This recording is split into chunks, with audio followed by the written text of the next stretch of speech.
Assalamualaikum. Sebelumnya kita udah bahas sleeping triangle, segitiga penakar kualitas tidur. Buat yang memantau sleeping dengan smartwatch atau gelang kesehatan, insya Allah itu bisa jadi patokan ancer-ancer. Ada kelas A, kelas B, ada kelas ngeri, kelas E. Kenapa sih ada kelas-kelas kayak gitu? Terus nanti terakhir ya kita lihat ada beberapa tips untuk memperbaiki kualitas tidur. Soal kelas nih, kalau kelas E itu jelas batas bahaya. Sehari aja tidur jatuhnya di kelas E, kita mesti siaga satu. Aktivitas harian mesti dibatasi sampai dapat kesempatan tidur berikutnya yang layak, supaya nggak kena serangan mendadak. Nah, kalau kelas B itu sebenarnya cukup ya. Pikiran nggak linglung, emosi nggak keganggu, sekujur tubuh juga relatif normal. Tapi kalau mau terjadi rejuvenation, healing optimal, peremajaan sel-sel, anti-aging, pemudaan kembali, atau perlambatan penuaan, maka kelas B aja nggak cukup, mesti menyasar kelas A. Total durasi tidur 6-7 jam, deep sleep-nya antara 60-70 menit atau lebih, REM sleep-nya 80-90 menit atau lebih.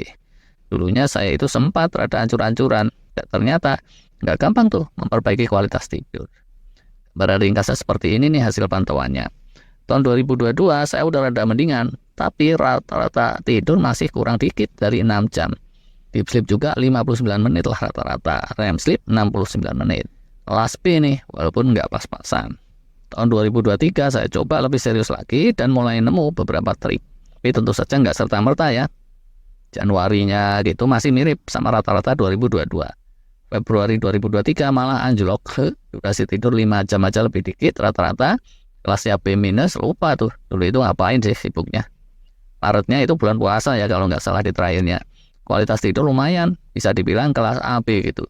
Durasi tidur rata-rata 6 jam, deep sleep 70-an menit, REM sleep aja yang masih pas-pasan di 74 menit. Aprilnya 2023, lebaran nih musimnya. Tapi mantep lagi, REM sleep mendekati 90 menit, jadinya kelas A beneran atau A minus lah gitu. Mei balik sibuk lagi, melorot lagi ke kelas B. Walaupun deep sleep-nya masih mendingan mendekati 70 menitan rata-rata. Bulan Juni, durasi tidur rata-rata meningkat ke 6 jam lagi. Tinggal REM sleep-nya aja yang kelas B. Jadi bisa dibilang ini B plus lah gitu. Juli juga gitu, kelas B plus. Di sekitar sini nih kalau nggak salah, saya agak lebih serius akan suplemen karena nemu suplemen yang mantep punya. Nanti saya ceritain. Agustus 2023 jadinya kualitas tidur saya mantep. Bisa dibilang kelas A B lagi. Terus Septembernya bahkan beneran bisa masuk kelas A sejati. Atau bisa juga dibilang A plus lah gitu. Walaupun umur udah 55 lebih, ternyata masih bisa tuh. Rata-rata sebulan masuk ke kelas A. Oktober alhamdulillah bertahan tetap di kelas A walaupun bukan A plus ya. Alhasil kalau di rata-rata Januari sampai Oktober, Masya Allah. Ini nih hasilnya. Belum beneran kelas A yang sejati, tapi bisa dibilang B plus lah gitu. Lebih baik dari 2022. Durasi tidur hampir 6 jam, kurang semenit tak. Deep sleep hampir 70 menit, kurang 3 menit. Dan REM sleep-nya itu aja yang masih agak kurang di 74 menit rata-rata. Oke lah. Terus gimana sih caranya kalau udah terlanjur kualitas ancur-ancuran atau pas-pasan supaya jadi lebih bagus? Nah ini nggak mudah. Di luar sana banyak tuh yang kasih sejumlah tips, sleep hygiene atau apa gitu istilahnya. Tapi banyakannya tuh ya, itu nggak manjur. I've been there, I've done that. Gitu. Kalau menurut peribahasa Amerika. Menjelang tidur, stop main gadget, kamar digelapin, hawa jangan panas, pasang AC, guyuran dulu, air dingin atau air hangat, bla bla bla. Enggak gitu. Bukan awang kosong 100% sih ya. Tapi tips-tips kecil kayak gitu, banyakannya itu nggak terlalu mempan. Yang ngomong dokter sekalipun, itu malah bisa menjatuhkan kredibilitas si dokter. Tipikal kayak gini nih. Begitu udah umur 45 tahun ke atas, tidur itu kalau udah 2 cycle atau 2 kali 90 menit, terus aja biar kebangun. Udah bangun, susah tuh tidur lagi. Atau bisa pun tidur, kualitasnya nggak dapet. Atau berangkat tidurnya udah didisiplinkan jam 9, ujungnya sampai tengah malam masih bisa klop-klop, guling-guling gak jelas. Tipikal tuh, kayak gitu. Dan saya juga ngalamin. Alhasil di awal-awal pakai gelang kesehatan dulu, beneran tuh bingung juga. Niat pengen memperbaiki kualitas, tapi gak dapet-dapet. Dapetin deep sleep aja di atas 40 menit aja pun itu susah. REM sleep sama total durasi tidur itu juga angin-anginan.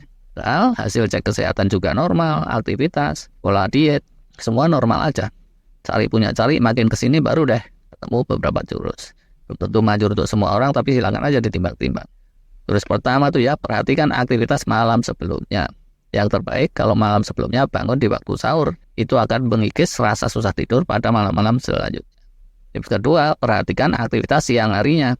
Kalau bercapek-capek, kerja banting tulang, banyak outdoor, itu tidur malam akan cenderung lebih cepat dan lebih pules. Yang ketiga, asupan makanan juga amat menentukan. Yang paling baik itu kalau dibawa puasa. Nah, yang udah sering puasa Ramadan pasti udah tahu lah ya.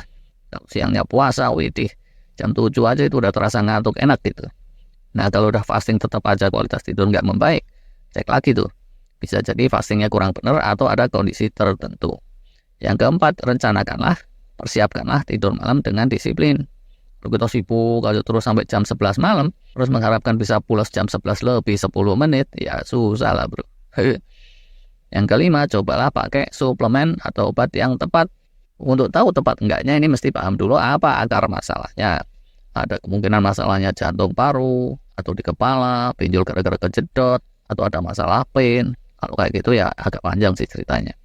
Kalau saya dulu itu ternyata ketemu biang keroknya saluran cerna. Ini cukup tipikal tapi banyak yang nggak nyadar. Dokter yang kurang cermat, kalau ada orang gangguan tidur tuh banyak yang mainan teman jadi kasih pil obat tidur, obat penenang. Hancurlah dunia persilatan. Dulu ya saya andalkan untuk mengatasi saluran cerna, antacid, obat mah. Isinya itu cuma garam-garaman tok, jadi bukan bahan kimia yang keras atau apa. Kalian kalau yang susah tidur bisa dicoba juga tuh. Kalau ternyata bisa lebih gampang tidur gara-gara antacid, ketemu tuh, berarti permasalahan di saluran cerna kayak saya. Tapi di satu video ini pernah saya simpulkan bahwa antacid itu bad idea, kurang optimal. Belakangan saya nemu tips lain yang ternyata lebih jos daripada obat mah antacid itu, yaitu nenggak suplemen fukoidan alias ekstrak ganggang coklat. Yang asli-aslinya itu merupakan suplemen awet muda. Soal ini udah pernah kita bahas, jadi nggak perlu saya ulang lagi, silakan aja dicek video-video yang lalu. Dengan fukoidan ini, dip-dip cenderung lebih dapat. Dan yang kedua, frekuensi kebangun tengah malamnya pun itu beneran bisa hilang. Dan asli ini, saya itu bisa lagi loh, tidur bablas sampai pagi seperti waktu muda dulu. Jadi kalau diringkaskan, apa yang pada ujungnya jitu memperbaiki kualitas tidur saya, pertama itu kebiasaan fasting, keduanya suplemen fukoidan. Itu kira-kiranya sharing kali ini. Terima kasih.